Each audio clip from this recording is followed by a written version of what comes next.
నేనైతే every week ఒక్కొక్క temple గురించి చెప్తూనే ఉంటాను కదా! మీరు చాలామంది టెంపుల్స్‌కి వెళ్తుంటారు. కానీ ఆ టెంపుల్ వెనుకున్న చరిత్ర ఏంటి?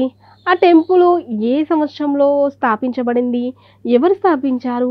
ఇంకా ఏంటంటే ఎప్పుడు వెలిసింది? అక్కడ వెలిసిన దేవుడు ఎవరు? అంటే దేవుడెవరో మీకు తెలుసు. కానీ ఆ దేవుడిని ఏ రాజు ఆ దేవుడు దేవాలయాన్ని ఏ రాజు నిర్మించాడు? ఎప్పుడు నిర్మించాడు? అలాగే దానికున్న చరిత్ర ఏంటి? ఇవన్నీ మీకు తెలియదు. ఏదో మనం టెంపుల్‌కెళ్తున్నాం కదా! ఈ టెంపుల్ బాగుంది కదా! దర్శనం చేసుకొనొద్దాము అనుకుంటారు. సో, దర్శనం చేసుకొని వెళ్దాము అనుకోని అలా వెళ్తూ ఉంటారు కదా టెంపుల్స్‌కి. మరి వాటి వెనుక ఉన్న చరిత్ర ఏంటి? అవన్నీ తెలుసుకోవాలంటే మీరు మన ఊరి మన గుడి కార్యక్రమం ఖచ్చితంగా చూడాలి. ఎందుకంటే నేనైతే ప్రతి ఒక్క టెంపుల్ ఏ టెంపుల్ అయితే వివరిస్తానో ఆ టెంపుల్‌కి సంబంధించిన చరిత్ర కూడా వివరిస్తాను. సో, అలా దేవుడు అక్కడ ఎందుకు వెలిసాడు? దాని వెనుక కారణం ఏంటి? అవన్నీ కూడా వివరిస్తాననమాట. సో, అందుకే మీరేం చేయాలి? తప్పకుండా మన ఊరు మన గుడి లైవ్ ప్రతి శుక్రవారం 12:30-1:30 వస్తుంది కాబట్టి మిస్ కాకుండా చూసేసేయండి. నాకు తెలిసిన టెంపుల్స్ గురించి నేనైతే మీతో షేర్ చేస్తాను. ఇంకా మొన్న వీక్ అయితే నేను విజయవాడ అమ్మవారి గురించి చెప్పాను కదా! కనకదుర్గ అమ్మవారి గురించి. సో, ఈ వారం కూడా మనకు దగ్గరలో హైదరాబాద్‌కి దగ్గరలో వెలిసిన యాదగిరి గుట్టలో వెలిసిన లక్ష్మీ నరసింహస్వామి గురించి ఈరోజు చెప్పబోతున్నాను. లక్ష్మీ నరసింహస్వామి అక్కడ వెలవడానికి కారణం ఏంటి?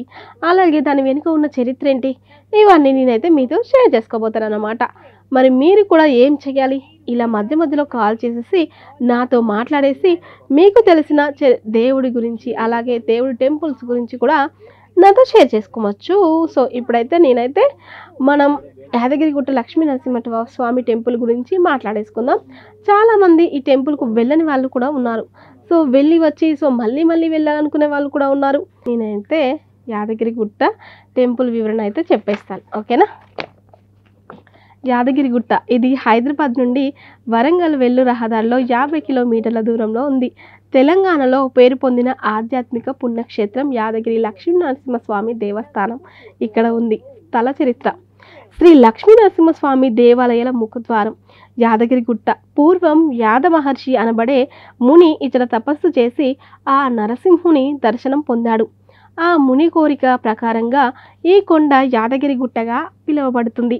యాదగిరి లక్ష్మీ నరసింహస్వామి దేవాలయ ప్రధాన ఆలయ గోపురం ఋష్యశృంగ మహర్షి శాంతాల పుత్రుడు యాదవ మహర్షి.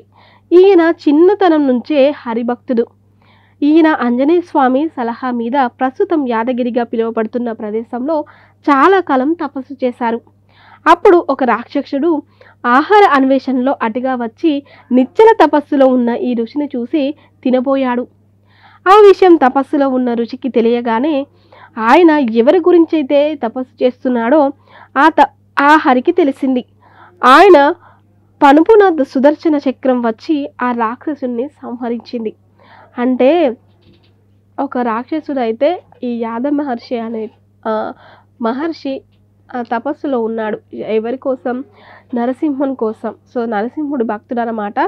సో, అప్పుడు తపస్సులో ఉన్నప్పుడు ఇంకొక రాక్షసుడు వచ్చి ఇవన్నీ తినడానికి చూస్తాడు. అది తినకు ధ్యానంలో ఉన్నాడు కాబట్టి తెలియలేదు. కానీ ఆ లక్ష్మీ నరసింహస్వామికి తెలిసి ఆ సుదర్శన చక్రంతో అయితే సంహరించాడు అనమాట. అది చూసిన ఆ ఋషి ఆ సుదర్శన చక్రాన్ని పలు విధాలా ప్రార్థించి భక్తులకు ఏ విధమైన బాధలు కలగకుండా దుష్ట సంహారం చేస్తూ అక్కడే ఉండిపోమ్మని కోరగా ఆ సుదర్శనము అనాది కాలంలోనే అక్కడ వెలియబోచున్న లక్ష్మీ నరసింహస్వామి ఆలయ శిఖరాన వెలిసి స్వామి దర్శనానికి వచ్చు భక్తులకు సదా కాపాడుతూ ఉంటానని వరమిచ్చి అంత దానమయ్యాడట. తర్వాత యాద మహర్షి తన తపస్సును కొనసాగించాడు. ఆయన తపస్సుకు మెచ్చి నరసింహస్వామి ప్రత్యక్షమయ్యాడు. యాద మహర్షి కోరిక మీద అక్కడ లక్ష్మీ నరసింహస్వామి వెలిశాడు. ఆ ఋషి కోరిక మీదే ఆ కొండ యాదగిరిగా ఋషి పేరు మీదుగా ప్రసిద్ధికెక్కింది. ఆ ఋషి తపస్సు చేసింది, స్వామి ప్రత్యక్షమైంది కొండ క్రింద ఉన్న పాత లక్ష్మీ నరసింహస్వామి గుడి దగ్గర అని చెబుతారు. యాద మహర్షి కోరిక మీదనే ఆంజనేయ స్వామి యాదగిరిలో క్షేత్రపాలకుడిగా ఉన్నాడు. నేను చెప్పాను కదండి ఇప్పటిదాకానే. ఏంటంటే పాత టెంపుల్ ఉంటుందండి మనకు 1 కిలోమీటర్ 2 కిలోమీటర్స్ ఉంటుంది. సో, వెళ్ళని వాళ్ళు వెళ్ళండి. ఎందుకంటే కొంచెం దగ్గరనే. సో, మనం టెంపుల్ దిగిన తర్వాత సో, మళ్ళీ మనకేంటంటే హైదరాబాద్ వెళ్ళే రూట్ ఉంటుంది కదా! అటు మనకి లెఫ్ట్ సైడ్‌లో ఉంటుందన్నమాట. సో, అప్పుడు ఆ టెంపుల్ దగ్గర మనకు గుర్రపు బక్కీలు కూడా ఉంటాయి. అక్కడ నుంచి లోపలికి వెళ్తే మనకు పాత ఫస్ట్ వెలిసిన లక్ష్మీ నరసింహస్వామి టెంపుల్ అయితే మనకు కనిపిస్తుంది.